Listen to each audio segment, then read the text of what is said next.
eta da igandea, inauterik osteko igandea. Eta musika eskolak antolatzen du kale gira bat. Eta urten ateako geha irlandesez. Eta irlandesan kanta joko ditu.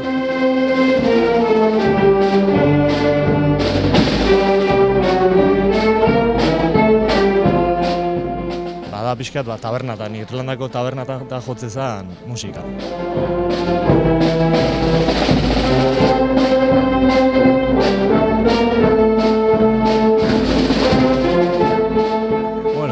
Egun politia izatea, ez?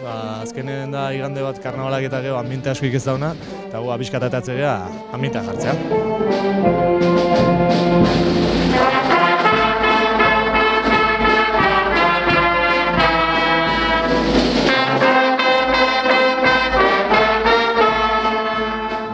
Urte guztien ensaiatutako kantak abiskateatea eta herria girotu eta musikalki eta politia izatea.